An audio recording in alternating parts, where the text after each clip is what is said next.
Bien, mis hermanos, que tengan un Shabbat Shalom. Deseo que Yahweh les bendiga mucho y que en el nombre de Yeshua, nuestro Mashiach, pueda ser derramados su Ruach HaKodesh, su Espíritu Santo, para que nos ayude a comprender cada clase que estamos dando en estos encuentros semanales. Para nosotros dar hoy continuidad a la clase que estábamos viendo acerca de los cánones de la Biblia, me es necesario hacer un pequeño recordatorio breve de lo que ya hemos visto, sobre todo en el encuentro anterior. En el encuentro anterior habíamos visto lo relacionado con las manipulaciones que se han hecho con el texto sagrado de la Torá, o sea, del Tanaj en general. Las manipulaciones que ha hecho tanto el cristianismo como el judaísmo talmúdico, judaísmo tradicional, que conocemos hoy como judaísmo ortodoxo.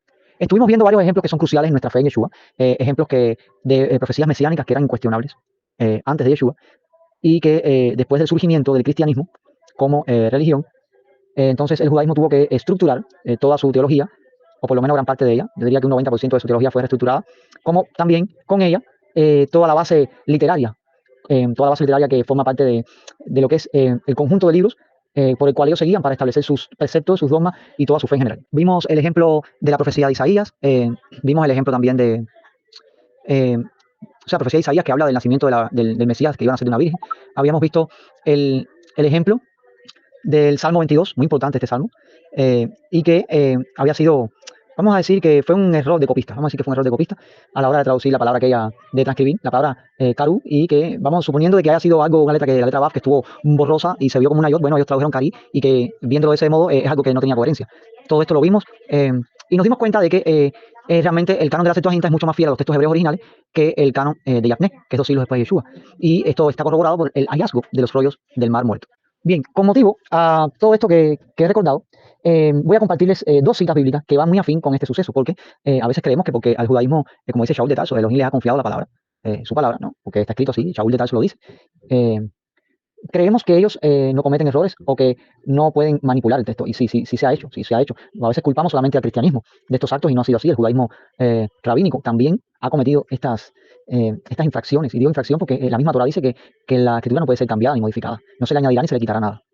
Pues la sorpresa que nos podemos llevar es que ya el profeta Yirmiyahu, conocido como Jeremías, ya había profetizado y había dicho que este tipo de actos se estaba cometiendo aún en sus tiempos, y yo les voy a compartir la escritura. Dice así: aún la cigüeña en el cielo conoce su tiempo, y la tórtola y la grulla y la golondrina guardan el tiempo de su venida. Pero mi pueblo no conoce el juicio de Yahweh. ¿Cómo decís? Nosotros somos sabios. Escuchen bien estas palabras, hermanos míos.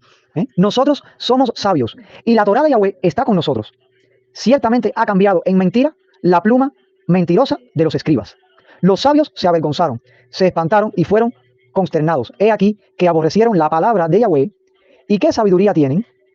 Este pasaje está muy duro, porque aquí hay varias cosas que si nosotros analizamos algunas palabras que son clave, podemos ver cómo es exactamente lo que se ha cometido hoy. Ya dije anteriormente, no solo dentro del cristianismo, porque a ver, es más fácil cuestionar al cristianismo, pero también es más comprensible que una religión, en este caso el cristianismo, que está muy divorciada de la fe hebrea, que es la fe de la Biblia, es muy común, o es de esperar, que una mentalidad gentil pueda manipular las escrituras. Pero lo que sí no tiene sentido y tampoco es admisible, es algo descabellado, es pensar que el mismo pueblo de Judá, que es quien a Elohim le ha confiado su palabra, cometa este tipo de infracción. Porque fíjense cómo dice el pasaje. El pasaje dice, ¿cómo decís? Nosotros somos sabios. Bueno, nosotros estamos acostumbrados a que el judaísmo siempre se ha jactado de que no, porque nuestros sabios dicen, y nuestros sabios dijeron, y nuestros sabios, y nuestros sabios. Y entonces hoy en día, el judaísmo talmúdico habla más y obedece más a los sabios que a la misma Torah. De hecho, como les había mencionado anteriormente en otra clase, al judaísmo, a los estudiantes en el judaísmo tradicional, casi que se les prohíbe leer y estudiar el Tanaj, porque le dicen sus profesores, sus maestros le dicen que es muy complicado, muy difícil de entender, que se estudie mejor los comentarios rabínicos y de los sabios. Entonces la pregunta aquí a hacerse es la siguiente: ¿qué tienen que criticar al cristianismo? ¿Por qué tienen que decir no? Porque el cristianismo solamente que obedece a lo que dicen los pastores, en vez de hacer lo que dice la Biblia. Pero y bueno, ¿acaso el judaísmo talmúdico no ha caído también en eso? ¿Qué diferencia hay? Al final, la levadura es la misma, lo que manifestaba de diferentes maneras. Y esto es lo que está ocurriendo. Esto es lo que está ocurriendo. Dice, nosotros somos sabios y la Torá de Yahweh está con nosotros. Fíjense, pero después dice así: ciertamente la ha cambiado en mentira la pluma mentirosa de los escribas. Y dice así: los sabios se avergonzaron, se espantaron y fueron consternados. He aquí, me aborrecieron. Dice que aborrecieron, ¿qué cosa? La palabra de Yahweh. ¿Y quién es la palabra de Yahweh, mis hermanos? La palabra de Yahweh es el Mashiach, es Yeshua. Claro que en ese momento no había sido revelado aún, pero nosotros sí sabemos quién es la palabra de Yahweh. Dice que aborrecieron la palabra de Yahweh. dice, ¿qué sabiduría tienen? Pues entonces ahí es donde nosotros tenemos que responder, pues de sabios no tienen nada, porque un sabio que enseñe un mandamiento que viole la Torá de Yahweh, pues nada de sabio tiene, nada. Más bien es un necio. Y yo creo que más necios son todos aquellos que lo siguen. Porque es de esperar que entre teólogos y traductores cristianos hayan plumas mentirosas. Eso es algo de esperar. Es una mentalidad gentil, divorciada de la fe hebrea, de la cultura hebrea y aún hasta del idioma hebreo. Pero decir eso del pueblo, de la elección, a quien Elohim le ha confiado su palabra, creo que aquí el juicio sí será mucho, mucho más severo. Vamos a ver, ¿qué dice Yeshua? ¿Qué dice Yeshua de esto que estamos hablando? Dice así, en aquella misma hora, Yeshua se regocijó en el Espíritu y dijo, yo te alabo, oh Padre, Señor del cielo y de la tierra, porque escondiste estas cosas de los sabios y entendidos y las has revelado a niños. Sí, Padre, porque así te agradó. Indiscutiblemente, dentro de la fila del judaísmo siempre se le ha dado mucha, mucha, mucha importancia a lo que dicen los sabios en la tradición. Y en la mayoría de las veces, esto ha generado polémicas, ha generado polémicas. ¿Qué ocurre? Que hay muchos mandamientos impuestos por los sabios que contradicen a los mandamientos de Elohim. Si algún día quieren ejemplos de cómo hay mandamientos de los sabios que se oponen o que han destruido el mandamiento de Elohim, yo con mucho gusto se los podré dar. Tengo muchos, muchos ejemplos al respecto, que es increíble que el judaísmo haya caído en estas cosas. Pero sí, desde el tiempo de Yeshua existía, y él lo decía, dice, este pueblo de labios me honra, que eso es dicho desde el profeta Isaías, este pueblo de labios me honra, pero su corazón está lejos de mí, pues, pues han invalidado el mandamiento de Elohim enseñando como mandamiento de doctrinas de hombre. Así lo dijo. Y como bien dice Yeshua, dice que Elohim escondió los misterios. Los misterios de Elohim y todas las cosas grandes de su palabra que Yeshua enseñó a los niños entre comillas, porque estamos hablando de las personas poco preparadas, las personas que eran consideradas de bajo mundo, como en el caso de sus discípulos. Sin embargo, esos discípulos a los que les fue reveladas las cosas misteriosas y grandiosas de la palabra, son los que se convirtieron hoy en nuestros sabios. Nosotros los creyentes en Yeshua podemos decir que tenemos sabios, porque a lo mejor creemos que esto de los sabios es únicamente para el judaísmo talmúdico. Y nada más lejos de la verdad. Nosotros sí tenemos sabios. ¿Quiénes son nuestros sabios? Shimon Kefa, Yohanan, Mateo, o sea, Matillahu, Marco, Lucas, Shaul de Tarso, todos los apóstoles que Yeshua escogió son nuestros sabios. ¿Podemos hartarnos de decirlo? Claro que sí son nuestros sabios. Y nadie va a decir que esos sabios son sabios de otra religión, ¿no? Son sabios judíos, muy judíos, tan o más judíos que los sabios del Talmud. ¿Saben por qué les digo que tan o más sabios que los del Talmud? Les voy a revelar algo que a lo mejor ustedes no lo sabían. Y si ya lo sabían, se lo voy a recordar. La literatura judía más antigua de nuestra era, ¿saben cuál es? El Brit Hadashah, lo que se conoce como el Nuevo Testamento. Ese más llamado Nuevo Testamento, el Brit Hadashah, es la literatura judía más antigua, escuche usted, más antigua de nuestra era. Es más antigua que el Talmud, más antigua que el Sefer Yetzirah, más antigua que el Midrash, más antigua que el Zohar, más antigua que todos los escritos de Rambam Maimónides. Más antigua, fíjense, algo más antigua que los escritos de Flavio Josefo, el historiador judío. Un tantico más antigua que los rollos de Qumran, a pesar de que hay algunos que son tan antiguos como el Brit Hadashah. Pero le estoy hablando en conjunto. El Brit Hadashah es la literatura judía más antigua de nuestra era. Y mis hermanos, esto es aplastante, aplastante en cualquier debate contra un judío talmúdico que quiera tratar de echar por tierra nuestra fe y la judaidad de nuestro Yeshua y sus apóstoles. Por eso es que los judíos que no creen en Yeshua se esfuerzan grandemente. Ellos dan patadas contra el aguijón. Es decir, que el Nuevo Testamento es cristiano. Ellos se esfuerzan muchísimo. Pero eso históricamente es anacrónico. Eso es un error garrafal. El judío que plantea esto no se respeta ni como historiador, ni como filósofo que quiera hacerse. No se respeta como teólogo. No se respeta como nada. Como nada. Está totalmente perdido. Porque el Brit Hadashah históricamente está considerado la literatura más antigua, la literatura judía más antigua de nuestra era. Eso es aplastante. Eso no tiene ningún tipo de discusión. Pero lo que pasa es que esto nos enseña a nosotros que tenemos que estudiar, tenemos que aprender, tenemos que informarnos, leer, porque sin base cognitiva no vamos a poder afrontar ninguna de las objeciones que pone el judaísmo talmúdico en contra de Yeshua y de nuestro Brit Hadashah. Sin base cognitiva no podemos hacer frente a ninguna de esas objeciones y no podemos darle respuesta tampoco. Y entonces ahí es donde ellos se mofan de muchos de los creyentes en Yeshua, porque como no saben, no estudian. Por eso les invito, mis hermanos, que sean serios en defender la fe. Dice que contendamos ardientemente por nuestra fe, pero contender no es estar dando alaridos y gritos en vano. No, contender es plantear con autoridad y con pleno conocimiento lo que nosotros creemos y qué es lo que estamos profesando. Porque esto no es, yo creo en Yeshua porque sí, porque creo en Yeshua. Y él es Mashiach porque me lo reveló en un sueño. No, eso no es así. Aquí hay que estarse olvidando esto de que si sueño y que si me dijo en el oído. No, nada de eso. Usted sabe cuántas religiones han surgido por esas gracias de que si a mí el Señor me dijo en el oído o me dijo en un sueño. Las cosas no son así. ¿Elohim puede decirle algo a usted en un sueño? Sí le puede decir. Pero las cosas que ya están reveladas en su palabra, que están escritas, están ahí, mis hermanos. Están ahí. Nosotros a veces pretendemos que la Biblia no sea dictada en el oído. Y no es así. ¿Para qué la tenemos? Es para estudiarla. Elohim la ha puesto en nuestras manos, ha puesto todas las herramientas para que nosotros indaguemos y escudriñemos la Escritura. Yeshua mismo reconoce que es una virtud escudriñar la Escritura. Dice, vosotros escudriñad la Escritura porque en ella les parece que hay palabra de vida eterna. No es escudriñar el corazón para ver qué es lo que Elohim me dice, o voy a abrir la Biblia al azar a ver qué es lo que el Señor me dice. Las cosas no son así. Tenemos que estudiar con seriedad, para que después de un debate no caigamos en ese emocionalismo, en ese sensacionalismo, que al final se nota que no hay una base cognitiva apropiada. Tenemos que tener una base cognitiva que sea digna, de que alguien diga, bueno, el hermano ha estudiado. No hay que sabérselo todo, porque todos no lo sabemos y siempre tenemos que aprender algo nuevo, ¿entiendes? Todos los días es bueno que se aprenda algo nuevo, pero no ir a defender a nuestro Mashiach y a nuestros discípulos, y defender a nuestra literatura, a los apóstoles, con una base cognitiva nula. Eso no vale la pena. No vale la pena pasar esa vergüenza. Entonces, como les prometí en el encuentro anterior, en este encuentro vamos a hacer algo. Vamos primero a descifrar algunos significados etimológicos de algunas palabritas que nosotros mencionamos muchas veces y que no tenemos ni siquiera idea de lo que significa. Porque a veces hablamos discusiones, hablamos palabras, ya por pura repetición, pero no saben ni lo que significa. Por ejemplo, ahora que estamos estudiando el tema del canon, o de los cánones de la Biblia, porque no existe, ya lo dije, tal cosa como el canon, porque no hay un solo canon. Eso es una mentira que a nosotros nos hicieron creer muchos años, de que el canon de la Biblia, no existe el canon de la Biblia. La Biblia tiene muchos cánones, y cada cual es libre de escoger el canon por el cual se va a regir. Bien, vamos entonces a ver qué significa la palabra canon. Canon.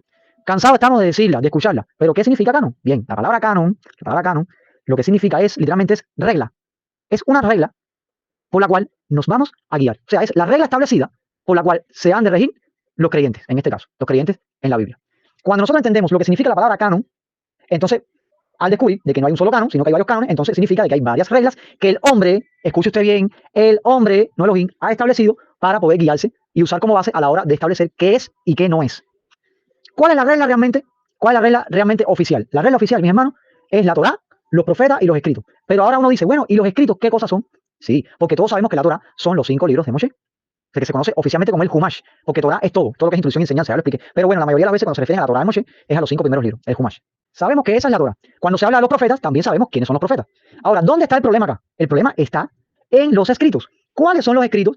Ahí es donde entonces nosotros tenemos que ver que hay diferentes cánones. Unos tienen más libros en los escritos y otros tienen menos libros en los escritos. Y ahí es donde el canon alejandrino, conocido como la Septuaginta, tiene la gran ventaja, porque tiene muchísimos libros más que el canon de Yavne, que se hizo 2 siglos después de Yeshua. Ahora bien, vamos a ver el significado de otras palabras que también estamos muy cansados de mencionar y que, mis hermanos, la mayoría de los que lo mencionan no tienen ni remota idea de lo que significa. Otra palabrita muy común en estos debates relacionados con los cánones es la palabra deuterocanónico. Pues bien, la palabra deuterocanónico, lo que significa literalmente, les diré que es una palabra griega, y que, al igual que canon, es de origen griego. La palabra deuterocanónico lo que significa literalmente es una palabra compuesta. Deutero significa segundo. Escuche usted, segundo es deutero. Por eso cuando decimos deuteronomio, ¿qué significa deuteronomio? Hay que aprender griego también, porque estas son las palabras los nombres que usaron los judíos de la diáspora que hablaban en griego. La palabra deuteronomio, que también tiene deutero al principio, como deuterocanónico, deuteronomio significa segunda ley, porque deutero es segundo, y nomio viene de nomos en griego, que es la palabra que se traduce como ley, ley.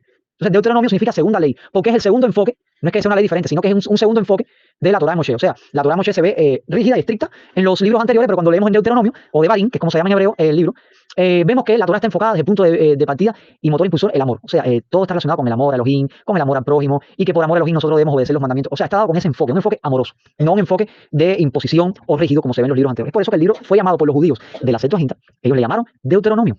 Bien, ahora vamos entonces a saber lo que significa deuterocanónico. Ya sabemos que canónico viene de la palabra canon, que es regla. Pero deutero significa segundo. O sea que literalmente deuterocanónico significa segundo canon. O sea, que pertenece al segundo canon. Ahora, ¿está correcto este término para referirse a los libros de la Septuaginta? Vamos a ver ahora qué pasa con esto. Primeramente, les diré algo. Esta palabra deuterocanónico surge ya después del segundo siglo. ¿Entiendes? Esto no viene de la Septuaginta ni nada de eso. Ese término se inventó para referirse a que los libros estos que tiene la Septuaginta, que no están en el segundo canon, que es el de 2 siglos después de Yeshua, el canon de Yavne, para referirse que estos libros pertenecen a otro canon. Pero fíjense dónde está aquí el problema, dónde radica el problema y la confusión. El problema radica en que la palabra deuterocanónico, si significa segundo canon, se le está dando un nombre que no es apropiado a esos libros, porque es que esos libros no pertenecen al segundo canon, esos libros pertenecen al primer canon, que es el de la Septuaginta. ¿Qué les quiero decir, mis hermanos? El primer canon, la primera Biblia, vamos a hablar así ya en plata, como se dice aquí en Cuba, hablando en plata. La primera Biblia que surgió en la historia fue la Septuaginta. El primer canon de la Biblia que existió en la historia es la Septuaginta, no es otra, es la Septuaginta. Por tanto, es incorrecto, a lo sumo, llamarle deuterocanónico a los libros de la Septuaginta, porque deuterocanónico significa segundo canon, no primero, no primer canon. Y es por eso que las iglesias que se rigen por el canon de la Septuaginta no le llaman así a esos libros, no le dicen deuterocanónicos, sino que le llaman protocanónicos. Y ahí sí tiene más sentido, porque protocanónico significa el primer canon, que es lo correcto. Hermano, yo sé que cuando un error se ha repetido mil veces, no, mil no, miles de veces en la historia, y pasa de generación en generación, a veces damos por asentado y por cierto que las cosas son así. De todas maneras, estamos abiertos al debate y el que quiera discutir esto, que lo discuta. Y que me diga si esos libros son del segundo canon o del primer canon. ¿Sabe por qué le quisieron poner deuterocanónico? A pesar de que ellos sabían de que pertenecen al primer canon. Porque para ellos, tener como supremo, o sea, por encima del resto de los cánones, el que ellos hicieron en el siglo segundo, pues entonces le llamaron así a esos libros. O sea, como diciendo, el canon principal, el canon oficial es este. O sea, el del siglo segundo después de Yeshua, el canon de Yavne. Y como es el primero en importancia para ellos, pues entonces todo lo demás pasa a un segundo puesto. Pero en importancia, no en cronología. Porque cronológicamente el primer canon es el de la Septuaginta, que es 3 siglos antes de Yeshua. No hay ni siquiera una diferencia corta entre uno y otro. Es una diferencia abismal lo que hay. Pues si nosotros vamos a hablar de un punto de vista cronológico e histórico, esos libros no se han de llamar deuterocanónicos, sino protocanónicos, porque pertenecen al primer canon. Bien, otra palabrita que también se ha mencionado mucho, sobre todo en el ámbito protestante, cristianismo protestante, es la palabrita apócrifo. Ya ellos no le llaman ni siquiera deuterocanónicos, no, ellos le llaman a esos libros apócrifos, ese libro es apócrifo, y ellos no saben lo que significa la palabra apócrifo. Todo el mundo es apócrifo, y nadie sabe, tú le dices, dime qué significa apócrifo, y no saben lo que significa apócrifo. Entonces, si no sabes lo que está hablando, ¿para qué lo hablas? Entonces, vamos a ver lo que significa la palabra apócrifo. Es una palabra griega también. Nosotros hablamos mucho griego y ni cuenta nos damos, ¿verdad? Porque a veces creemos que estamos hablando meramente español y no es así. Nuestra lengua tiene muchos vocablos que vienen directamente del griego. Directamente. Y no han cambiado absolutamente nada. Pues esta palabra apócrifo lo que significa realmente en español es oculto. Cuando se habla de libros apócrifos, nos estamos refiriendo a libros ocultos. Libros que están ocultos, que no se han hallado, no se han encontrado. Ahora, ¿existen libros apócrifos? Sí existen libros apócrifos, porque hay libros que están mencionados en la Biblia. Ahorita mismo vamos a estar viendo algunos ejemplos. Hay libros que están mencionados en la Biblia que no se han encontrado. Sin embargo, sabemos que existieron porque están mencionados ahí como libros. Ahora, ¿dónde está el problema con el término apócrifo? El problema está en que los cristianos protestantes, no vamos a decir aquí las iglesias protestantes, se ponen a estar llamando apócrifo a los libros protocanónicos, a los libros de la Septuaginta. Pero ¿cómo le vas a llamar apócrifo a esos libros? Esos libros están ahí. Aquí no hay nada oculto, no hay nada escondido. ¿Cuál es el apócrifo? No entiendo. Si van a hablar de los macabeos, no es un libro apócrifo. Si vas a hablar del libro de Judí, no es un apócrifo. Si vas a hablar de la oración de Manasés, bueno, eso es apócrifo. Entonces, bueno, imagínate tú, ¿cómo va a ser apócrifo si yo lo tengo ahí? Todo el mundo lo tiene a su alcance. No veo que aquí nada esté oculto. Lo tendrás oculto tú, pero apócrifo no es. Entonces, ese es el problema, que se le está llamando apócrifo a lo que no es apócrifo. Hay libros apócrifos, pero no son eso, porque ya esos libros los tenemos en nuestro alcance, están ahí. Lo que no nos ha dado la gana de echarle una ojeada, leerlos y darnos cuenta de que no hay nada de malo, absolutamente nada de malo, y mucho de edificante. Sí hay mucho de edificación a la hora de leerlos y estudiarlos. Y bueno, llegó el momento más esperado por todos nosotros, que es las citas bíblicas que apoyan y mencionan los libros o algunos libros que están en el canon de la Septuaginta. O sea, de hecho son pasajes que si no acudimos a esos libros, mis hermanos, literalmente no los vamos a entender. Usted puede buscar al teólogo o al pastor o al ministro que quiera para que se lo explique, que si no tiene el canon de la Septuaginta, no va a poder explicar dichos pasajes. Y vamos a comenzar con el primero, Bereshit 4.23, Génesis 4.23. Bien, para ir entrando en el contexto, ¿no? Este pasaje es conocido dentro de la teología cristiana como uno de los pasajes más oscuros de la Biblia. Claro, le llaman oscuro porque evidentemente si usted está dependiendo de un canon con un puñadito de libros que no te van a explicar nada de lo que ocurrió, evidentemente vas a verlo como un pasaje oscuro. No tienes ninguna luz arrojada sobre él. Pero si usted cuenta con un canon como el de la Septuaginta, usted va a entender perfectamente lo que estaba ocurriendo en este momento. Para entrar en el contexto, este versículo pertenece al pasaje relacionado con la genealogía de Caín, el primer hijo de Eva. Es la genealogía de Caín. Y esta genealogía llega un momento que se interrumpe. Fíjense, esta genealogía en la Torá de Moshe se interrumpe. Digo la Torá de Moshe porque Génesis es parte de la Torá de Moshe, ¿vale? Ya expliqué en una clase de que Torá de Moshe no significa que sean leyes, Torá es instrucción. La Torá de Moshe es desde Génesis hasta Devarim, Deuteronomio. Entonces, la genealogía de Caín se interrumpe y viene este pasaje, que para muchos es un pasaje misterioso. Dice así: y dijo Lemec a sus mujeres, Adá y Tzilá: oigan mi voz, mujeres de Lemec, escuchen mi dicho, que un varón mataré por mi herida y un joven por mi golpe. Bueno, lo primero que voy a recalcar aquí es que, fíjense los riesgos de prescindir del canon de la Septuaginta, en este caso, que hasta traducen mal el versículo, porque realmente él no dijo, un varón mataré por mi herida y un joven por mi golpe. Él no dijo mataré, sino que él dijo, un varón maté, en tiempo pasado, es algo que él hizo, un varón maté por mi herida y un joven por mi golpe. Fue algo que Lemec hizo. Ahora yo les pregunto a ustedes, mis hermanos, seamos honestos, ¿de dónde rayos usted va a sacar lo que ocurrió ahí? ¿Por qué Lemec dijo eso a su mujer? ¿De qué varón habla él? ¿A quién él mató? Y dice que a un joven también mató por su golpe.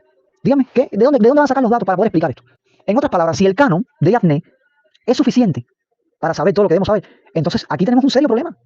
Cuando nos encontramos pasajes como este, nos percatamos de que es un problema guiarse por un canon tan ínfimo como el canon de Yavne, que no tiene recursos, no tiene recursos. Es más, voy a decirlo más para nosotros, los que creemos en Yeshua. Una Biblia con 66 libros no tiene los recursos apropiados para explicar estos pasajes. No los tiene.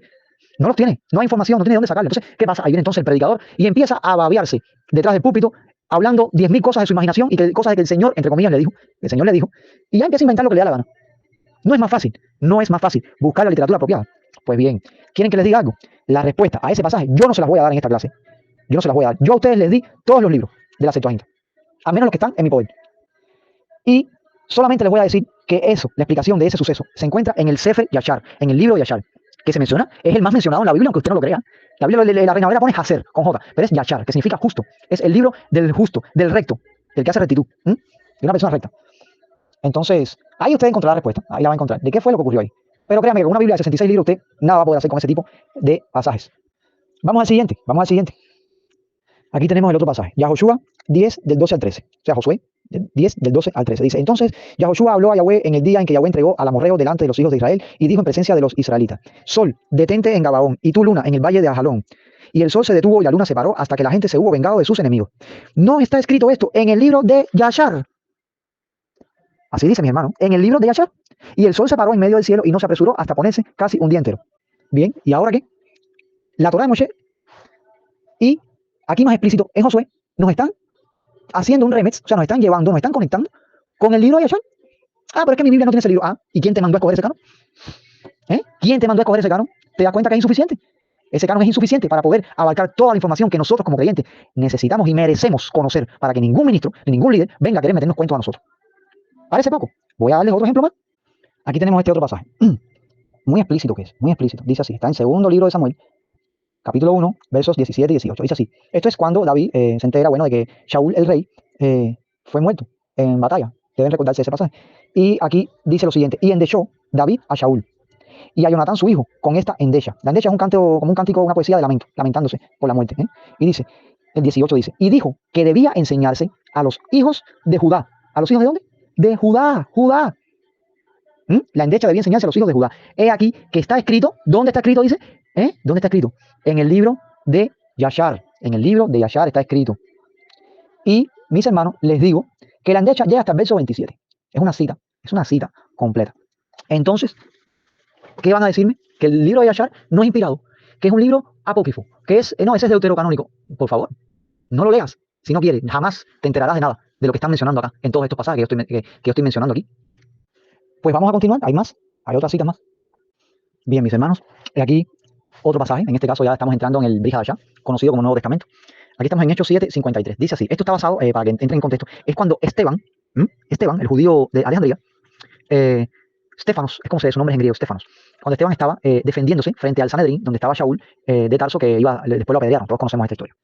Dice así, vosotros que recibisteis la Torá por disposición de ángeles y no la guardasteis. Dice que la Torá la recibieron por medio de ángeles. Y uno dice, pero ¿cómo es posible? Si cuando leemos la Torá de Moshe, dice que era Yahweh mismo quien estaba dando la Torá. ¿Cómo es que aquí Esteban dice que es por medio de ángeles? Y vamos a ver otros pasajes que también dicen lo mismo, de Shaul de Tarso, inclusive. ¿Sabes qué, mi hermano? Necesita leerse el libro de los jubileos, que también yo se lo di, para que se entere de cómo fue realmente el suceso. Ahora le voy a dar otro pasaje, en este caso, sí, porque este de los hechos, ya vemos que en los hechos sabemos que lo escribió Lucas, ¿no es así? O sea, que Lucas plasmó lo que mismo Esteban dijo. Y vamos a ver Shaul de Tarso diciendo también lo mismo. Bien, ¿cómo dice este pasaje de Gálatas?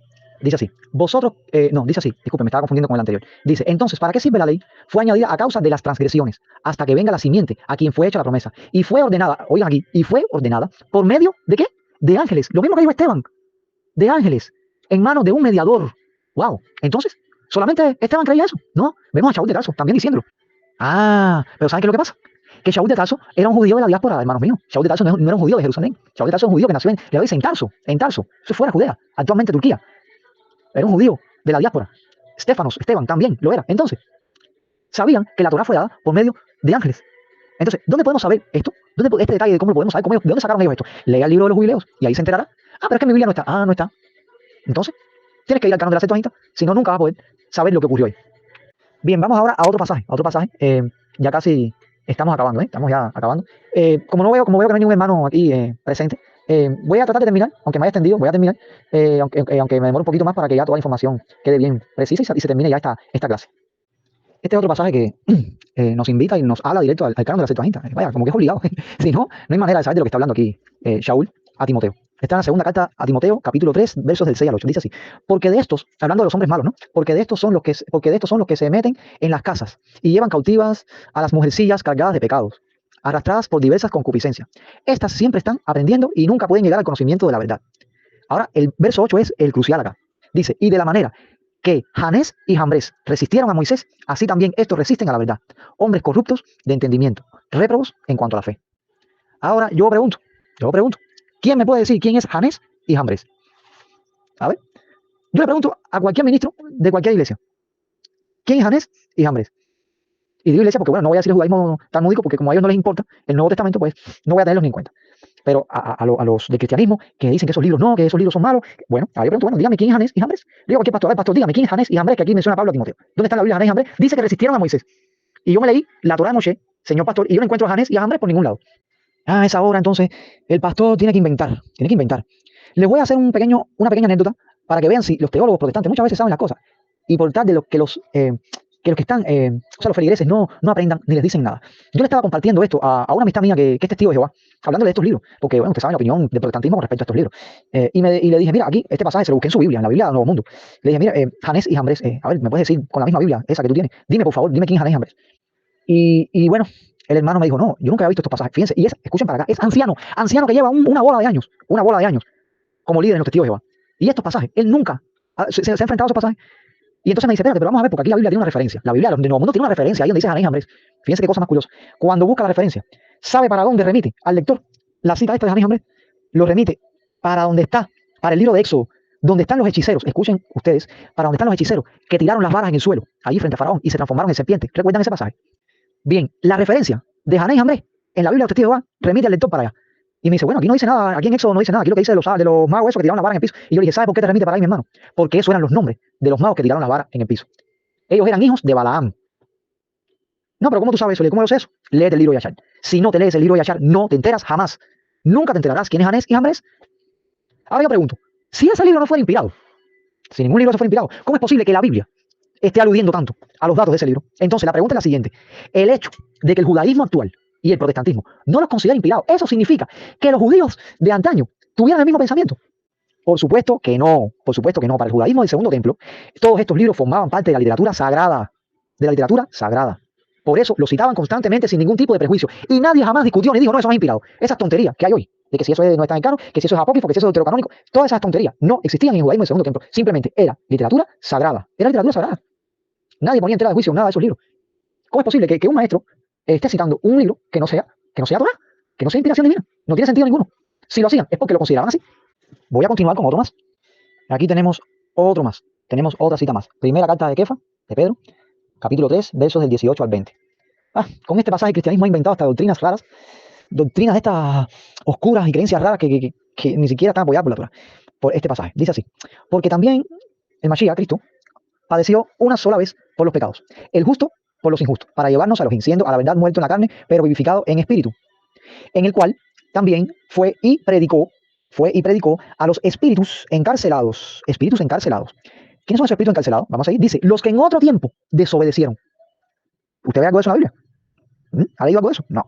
A ver, ¿de dónde Shimon Kefa sacó esta información?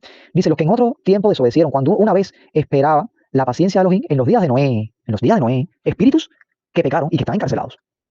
Dice que fue en los días de Noé, mientras se preparaba el arca, en la cual pocas personas, es decir, 8, fueron salvadas por agua. A ver, hermanos, ¿alguien me puede decir quiénes son estos espíritus encarcelados? Que desobedecieron, que eran del tiempo de Noé. Si no cuenta con el canon de la Septuaginta, evidentemente no lo va a poder saber. Pero hay otra cita más que alude a este hecho, se la voy a dar ahora mismo, es la segunda carta de Kefa. Aquí está el otro, dice así: segunda carta de Kefa, capítulo 4, versos 4 y 5. Porque si Elohim no perdonó a los ángeles que pecaron, ángeles que pecaron, ¿de dónde Kefa sacó esto? Sino que arrojándolos al infierno, los entregó a prisiones de oscuridad, para ser reservados al juicio. Y si no perdonó al mundo antiguo, sino que guardó a Noé, pregonero de justicia, con otras 7 personas trayendo el diluvio sobre el mundo de los impíos. Ahora yo les pregunto, ¿de dónde Shimon Kefa, Pedro, sacó esto de que espíritus o ángeles que pecaron y que Dios los encerró en prisiones de oscuridad, reservados para el día del juicio? ¿De dónde Kefa sacó esto? Ahora quien no me vaya a decir: no, es que el Espíritu Santo se lo reveló a Pedro. Le reveló lo que pasó en los días de Noé a Pedro. ¿Eso tiene algún sentido? Porque los ingleses reveló a Kefa el tema de la relación de él con los gentiles, ¿no? Y otras cosas más. Pero lo que ocurrió en tiempos de Noé, ya eso estaba revelado. Entonces, ¿de qué está hablando Simón Kefa? Simón Kefa está citando lo que ya está escrito. ¿Dónde? No te va a servir el canon de los 66 libros. No te va a servir. Si no lees el libro de Enoch, no te puedes enterar de lo que Kefa está diciendo acá. Así de simple. Así de simple. Y cuando usted lea el libro de Enoch, va a saber qué fue lo que hizo Yeshua cuando resucitó y fue y predicó a los espíritus encarcelados. Usted se va a enterar que Yeshua hizo exactamente lo que había hecho Enoch en aquel tiempo. Pero yo no se lo voy a decir. ¿Quiere enterarse? Lea el libro de Enoch. Dice así. Dice así. He aquí viene, dice aquí vino, no, es viene, realmente, como dice. He aquí viene el Señor con sus santas decenas de millares para hacer juicio contra todos y dejar convictos a todos los impíos de todas sus obras impías que han hecho impíamente y de todas las cosas duras que los pecadores impíos han hablado contra él. Hermanos míos, esta cita es exactamente el versículo 9 del capítulo 1 del libro de Enoch. Si no lo cree, búsquelo. Porque para que nadie vaya a decir, no, porque eso se lo reveló el Ruach HaKodesh a Judá. No, el Ruach HaKodesh reveló a Judá cómo aplicar esta profecía del libro de Enoch a el suceso que va a ocurrir cuando venga Yeshua, porque es a eso a lo que se refiere el libro de Enoch. Pero esto es lo que le reveló el Ruach HaKodesh a Judá. No es que el Ruach HaKodesh le dictó a Judá algo que no existía escrito en ningún lado. No, hermanos, eso es la cita de Enoch 1.9. ¿Entiende? Judá citó la escritura, lo que ellos consideraban la escritura. Por tanto, ahí vemos que nuestro concepto, o lo que nos enseñaron a nosotros de las escrituras, no tiene nada que ver o está lejos de lo que aquellos judíos creían, de lo que era realmente la escritura, los textos sagrados. Ahora, si me preguntan, si creo en que existen los libros deuterocanónicos, mi respuesta es no. Yo no creo que existan libros deuterocanónicos, porque deuterocanónico es segundo canon, y segundo canon es el canon de Yavné, que se hizo el segundo siglo después de Mashiach. Por tanto, y no tiene ningún libro que no tenga ya la Septuaginta, o sea que todo lo que está ahí estaba ya en la Septuaginta. Por tanto, no creo en que existan libros deuterocanónicos. Para mí no existen. No existen los libros deuterocanónicos. Libros protocanónicos, así sí le llamaría yo. Sí creo que existen los libros protocanónicos, porque son los que pertenecen al primer canon, que es de la Septuaginta. Al primero. No, y eso no es segundo, eso es primero. Por tanto, no creo en el término deuterocanónico. Yo defiendo el término protocanónico. Y si alguien quiere debatir sobre esto, pues estoy abierto a debate, pero para presentar pruebas históricas. Tanto sea a un cristiano como sea a un judío talmúdico. Las pruebas están ahí, la historia está ahí. El que se respete no debería de cambiarlo o intentar cambiarlo. Ahora, a modo de resumen, ¿existen libros apócrifos? Sí, claro que existen libros apócrifos. Existen libros apócrifos. Yo le voy a poner dos ejemplos que son los que yo encontré. No sé, puede que haya más, no sé. Estoy dispuesto a aprender siempre si aparece algo que yo nunca haya visto, porque todos los días se puede aprender algo nuevo. Pero bueno, hasta ahora encontré dos citas bíblicas que sí me demuestran que hay libros apócrifos. ¿Por qué? ¿Qué significa apócrifo? Apócrifo es oculto. Libros que no se han encontrado, o al menos no está a nuestro alcance. Ahora, el hecho de que yo crea que existen libros apócrifos no significa que yo llame apócrifo a lo que los protestantes llaman apócrifo, porque los protestantes llaman apócrifo a todo lo que esté fuera de los 66 libros de la Biblia. ¿Entienden? De la Biblia que ellos tienen por Biblia. ¿Entienden? Ellos le llaman apócrifo a todo. Ellos ni siquiera dicen deuterocanónico. Lo que dicen deuterocanónico son los católicos. Pero el protestantismo le llama apócrifo a todo eso, y no, eso es un error. Apócrifo es oculto, y aquí nada de eso está oculto. Bueno, ¿y qué son entonces los apócrifos? Apócrifos, bueno, yo tengo aquí dos citas que se las voy a compartir, ya, que es lo último que voy a dar, que sí demuestran que hay libros que no están a nuestro alcance aún. Bueno, dice esta cita del libro de Bemidbar, o número, capítulo 21, de 13 al 15, dice así. De allí partieron y acamparon al otro lado del Arnón, que está en el desierto, y que sale del territorio del Amorreo, porque Arnón es límite de Moab, entre Moab y el Amorreo. Por tanto, se dice en el libro de las batallas de Yahweh. Y esta es la cita, parece. Lo que hizo en el Mar Rojo y en los arroyos de Arnón, y a la corriente de los arroyos, que va a parar en Ar, y descansa en el límite de Moab. Bueno, aquí se está mencionando, hay una cita textual de un libro que se llama el libro de las batallas de Yahweh. Hay otra Biblia que dice el libro de las guerras de Yahweh. Es lo mismo. Bien, pues, mis hermanos, si vamos a hablar de libros apócrifos, pues bueno, aquí hay un ejemplo de libro apócrifo. No sé, hasta ahora yo he buscado, no he encontrado ningún libro de las batallas de Yahweh. Así que bueno, sí, esto es un caso de un libro apócrifo, porque es un libro citado, existió, quizás existe todavía, pero está oculto, no está a nuestro alcance. Por tanto, aquí sí es apropiado mencionar el término de apócrifo. Bueno, aquí esta es la última cita ya. No encontré más ninguna para apoyar este término de apócrifo. Estamos en la carta de Judas, en el verso 9 dice, pero cuando el arcángel Micael contendía con el diablo, disputando con él por el cuerpo de Moshe, no se atrevió a proferir juicio de maldición contra él, sino que dijo, el Señor te reprenda. Otro pasaje más relacionado directamente, y aquí ya no es opcional. No es opcional, ya esto ya está, es una cita textual. Dice Yehudá, conocido como Judas, en su carta, los versos del 11 al 15. Dice así, hay de ellos, hablando de los inicuos, ¿no? Hay de ellos, porque han seguido el camino de Caín, y se lanzaron por lucro en el error de Balaam, y perecieron en la contradicción de Coré. Estos son manchas en vuestros ágapes, que comiendo impúdicamente con ustedes, se apacientan en sí mismos, nubes sin aguas, llevadas de acá para allá por los vientos, árboles otoñales sin fruto, 2 veces muertos y desarraigados. Fieras ondas del mar, que espuman su propia vergüenza. Estrellas errantes. Mire, vamos allá, aquí entran los detalles ya, que son raros, no suenan raros al oído. Dice, estrellas errantes. ¿Qué es eso, estrellas errantes? Tiene que leer el libro de Enoc, para que sepa lo que Judas está hablando aquí. Estrellas errantes, para las cuales está reservada eternamente en la oscuridad de las tinieblas. Pero ¿qué cosa es eso que Judas está hablando aquí? Estrellas errantes que son castigadas y que están castigadas y están reservadas para la oscuridad de las tinieblas. ¿Cómo es eso? Dice, de estos también profetizó Enoc, séptimo desde Adán, diciendo, mis hermanos, y esto es una cita textual, Enoc 1.9, es lo que está citando aquí Judas ahora, Enoc 1.9, lo puede comprobar. Y bueno, mis hermanos, estamos en otro caso de un libro apócrifo porque, les voy a ser sincero, yo sí leí todos estos libros que yo les envié, he leído todos esos libros, no sé si se me habrá quedado alguno que no le he enviado, pero bueno, traté de enviarle una gran cantidad.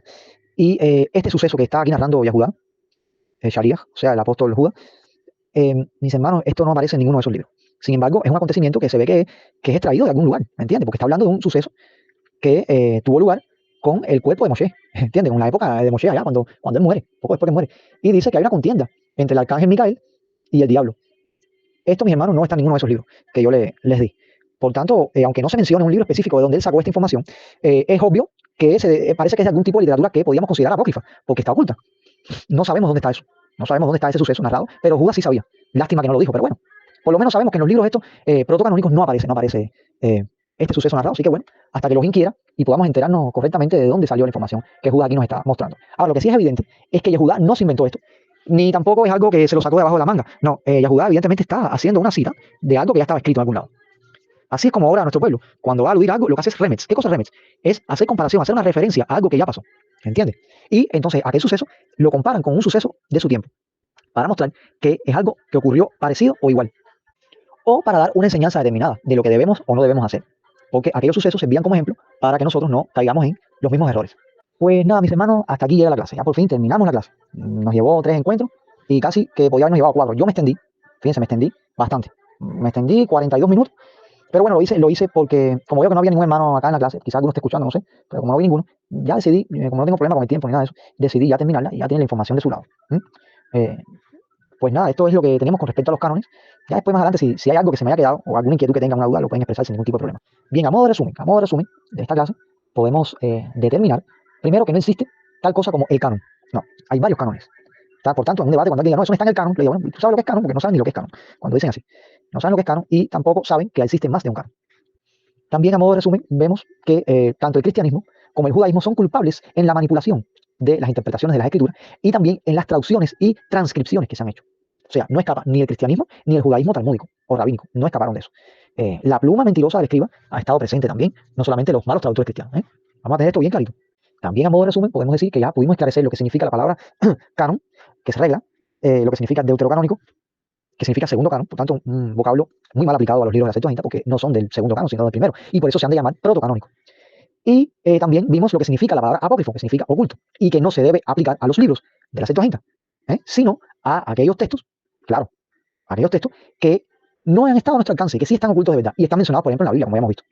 No podemos saber a ciencia cierta si estos libros apócrifos, o sea, estos libros que están ocultos, que no están hoy a nuestro alcance, no podemos saber a ciencia cierta si estuvieron alguna vez dentro de la Septuaginta. Eso no lo podemos saber. La Septuaginta, después que cayó en manos del cristianismo, pudo quizás tener vamos a decir, sus manipulaciones y sus cosas, ¿entienden? Propias del ser humano, que hierra constantemente. Y no podemos acuñar que estuvieron o que no estuvieron. Pero lo que sí podemos decir es que estos libros que mencionamos aquí al final, sí se le puede considerar apócrifo. Pero es un error atribuirle a los libros que mencioné anteriormente de la Septuaginta, atribuirle el vocablo apócrifo, porque esos libros no están ocultos. Esos libros sí están a nuestro alcance. Bien, mis hermanos, ¿qué puedo aconsejar? Bueno, lejos esté de mí imponerles a ustedes un canon determinado. No lo voy a hacer. Yo prefiero guiarme por el canon de la Septuaginta, pero cada creyente es libre de escoger el canon por el cual quiera guiarse. Es libre. Y nadie debe condenar a nadie por esto. Nadie debe condenar a sus hermanos. Ahora, lo que sí hay una realidad. El que prefiere adherirse al canon de Yavne, que es el segundo, que es el que dio como resultado después a este de los 66 libros del cristianismo protestante, el que quiera adherirse a ese canon sabe perfectamente, o debe atenerse a esta consecuencia. Su base textual es muy limitada y no va a poder dar respuesta a todo lo que está escrito, inclusive dentro de su canon. Porque ahí dentro de su canon van a haber pasajes bíblicos que no van a tener respuesta dentro de ese canon, sino en el otro. Entonces, bueno, cada cual es libre de escoger el canon que quiera para establecer su base de fe.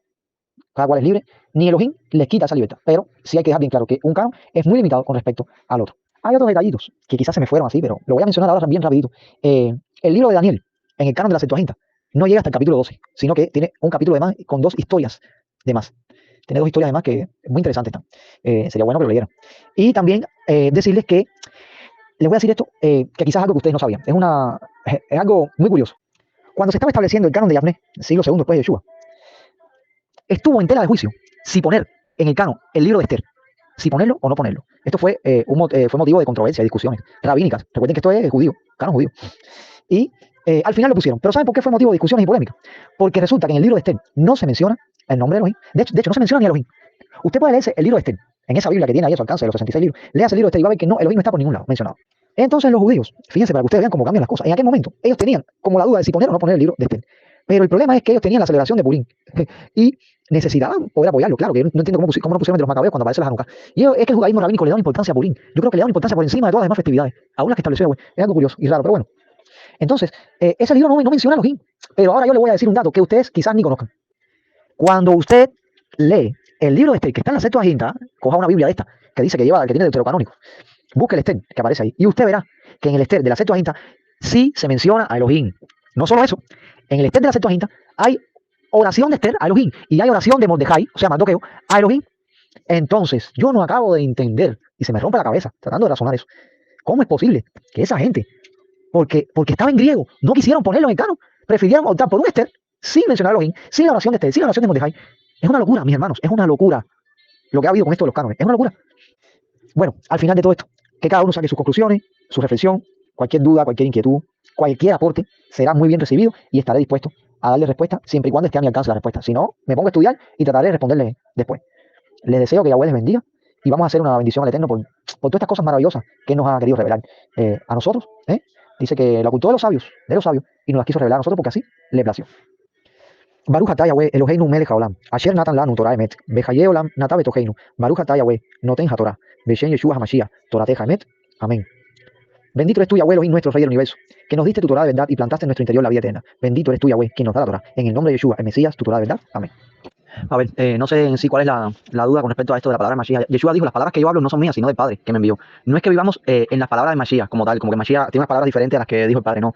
Es que el Mashiach, Yeshua, es la palabra de Elohim, es la palabra de Elohim. Y cuando nosotros decimos que estamos en el Mashiach, es porque estamos obedeciendo la palabra de Elohim. Los que no obedecen los mandamientos, los que no obedecen todo lo que Elohim ha prescrito para que lo cumplamos, es alguien que evidentemente está aborreciendo a Mashiach. O sea, aborrecer la palabra de Elohim es lo mismo que aborrecer a Mashiach. Porque ¿qué pasa? A veces creemos que la negación del Mashiach o de Yeshua es solamente por parte de los judíos. No, no es por parte de los judíos. Los judíos negaron a Yeshua como Mashiach. O sea, no lo aceptan la mayoría, ¿no? Es que porque sabemos que hay muchos judíos que sí lo aceptan. Pero la mayoría de los judíos no aceptan a Yeshua como Mashiach. Pero a veces el cristianismo se salta diciendo de que ellos no tienen a Yeshua y nosotros sí tenemos a Yeshua. Estoy hablando como en el caso de un cristiano, ¿no? Y eso también es falso, porque si dentro del cristianismo se desobedece la palabra de Elohim y se transgrede la Torah, evidentemente también están negando a Mashiach, lo están negando. De hecho, unos por un lado lo niegan porque quebrantan el mandamiento de Elohim con mandamientos de hombre. En este caso estoy hablando del judaísmo. Y en el cristianismo también lo niegan porque desobedecen la palabra de Elohim y a quien hacen caso a las palabras de los hombres. Al final están en la misma condición. Por eso es que dice Shaul que Dios los sujetó a todos en desobediencia. O sea que no, al final no se puede decir ni que uno ni que el otro. A veces creemos que el judaísmo sí, ellos son los que guardan Torah. Bueno, puede ser que algunos guarden Torah, pero de forma general ellos guardan más halajá que Torah. En otras palabras, la Torah de Elohim es el Mashiach. Y hay que tener mucho cuidado con esto, porque a veces cuando se está diciendo, no, porque ya Cristo abolió la ley, esas frases que andan por ahí diciendo que Cristo abolió la ley. Bueno, ¿cómo que Cristo? Si Cristo abolió la ley, se abolió a sí mismo, porque Él es la palabra de Elohim, Él es la ley de Adonai. Por eso que en el Salmo 119, 142 dice, tu justicia es justicia eterna, y tu ley, la verdad. Si Yeshua dice, yo soy la verdad, porque Él es la ley. La suma de tu palabra es verdad. Eso está en Salmo 119, 150, 160, mejor dicho, 160. La suma de tu palabra es verdad. Y en el versículo 151 dice, cercano estás tú, Yahweh, y todos tus mandamientos son verdad. Evidentemente, si Yeshua es la verdad, es porque Él es la Torah, porque Él es la palabra de Elohim. Bueno, mi hermano, esa pregunta me gusta, es muy interesante, porque yo sé que hay corrientes, hay una corriente por ahí que viene del cristianismo y se ha colado en gran parte del mesianismo, que se llama el unitarismo. El unitarismo. Sí, porque está la unicidad, pero la unicidad y el unitarismo son diferentes. Al menos estuve leyendo sobre eso, no hace mucho. Y el unitarismo plantea de que Yeshua es el mismo Padre, es lo mismo que el Padre. Eso lo plantea el unitarismo. Mi hermano, si nosotros vemos la Escritura, el contexto de Yeshua, nos damos cuenta fácilmente de que el Padre es un ser y el Hijo es otro ser. Aunque los dos sean Elohim, aunque los dos lleven el nombre de Yahweh, y eso es para otra clase, porque eso lleva más estudio, ¿entiendes? Yo te voy a hablar por arriba. Los dos llevan el nombre de Yahweh. Los dos son Elohim. También tengo que explicarles lo que significa la palabra Elohim. Lo que significa la palabra Elohim. Porque no es, a veces creemos que Elohim es Dios, así no. Elohim tiene un significado. Un significado que hay que entenderlo. Ahora, el Padre es el Padre y el Hijo es el Hijo. Son seres diferentes. Son seres diferentes. Yeshua nunca dijo que Él era el Padre. Nunca. Y si alguien dice no, pero es que eso lo dijo estando como humano. Sí, pero el problema es que ese era Yeshua. Y de hecho, cuando Yeshua se estaba bautizando, el Padre habló y dijo, este es mi Hijo amado, en quien me complazco. Y cuando Yeshua estaba en el monte de la transfiguración, igual, este es mi Hijo amado, a él oí. Entonces, evidentemente, Yeshua no es ventrílogo. Ahí estaba Yeshua, ahí estaba el Hijo, y el que habló desde el cielo, no era el Hijo, era el Padre. Son dos personas diferentes. Y nadie puede decir que el que habló era un ángel, porque ningún ángel es el Padre de Yeshua. Entonces, vamos a estar aquí con los pies sobre la tierra con respecto a esto. Entonces alguien dirá, bueno, pero si hay un solo Dios, ¿cómo ahora van a haber dos? No, no es así la cosa. Hay un solo Elohim. Hay un solo Elohim. Lo que pasa es que hay que estudiar lo que significa la palabra Elohim.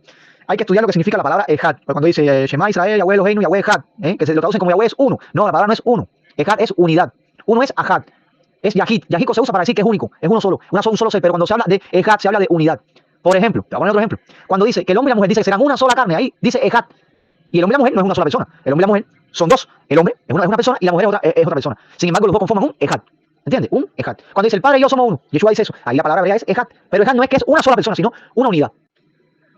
Te voy a poner otro ejemplo ya de nuestros días. Cuando nosotros hablamos de una unidad militar, una unidad de policía o una unidad de bomberos, ¿estamos hablando de una sola persona? No estamos hablando de una sola persona, estamos hablando de un conjunto que funcionan, de un conjunto de personas, de diferentes personas que funcionan como un todo. Pero ahora dice un todo. O sea, ellos funcionan en sincronía.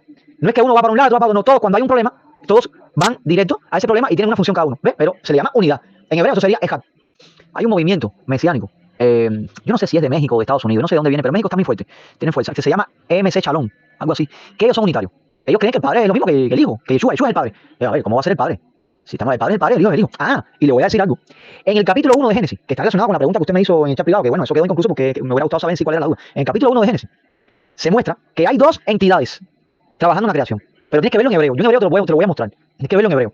Hay dos entidades trabajando en la creación. Una entidad, se ve en hebreo una entidad dando la orden, y se ve otra entidad ejecutando la orden, que es el que hace las cosas. Por eso es que cuando usted lee el Evangelio de Juan, en el primer capítulo, dice que todas las cosas por medio de él fueron hechas. Por medio de él.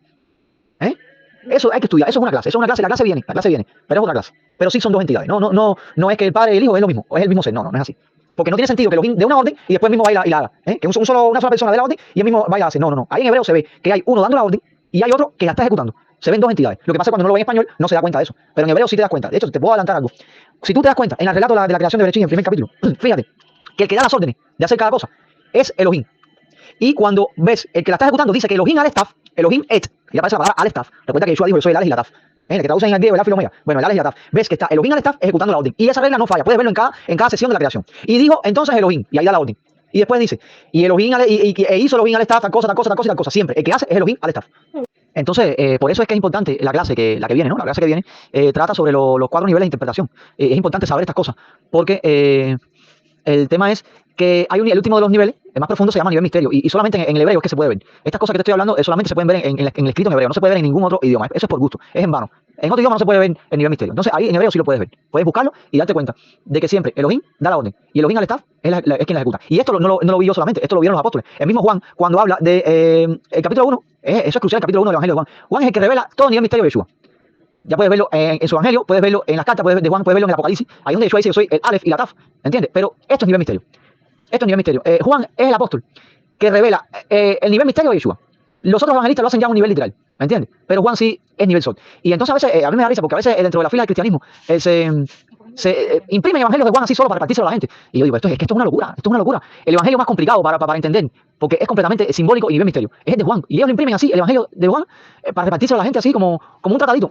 Por favor, hagan eso con otro evangelio, no con el de Juan. Los escritos de Juan son complicados, son complejos, aún en su evangelio.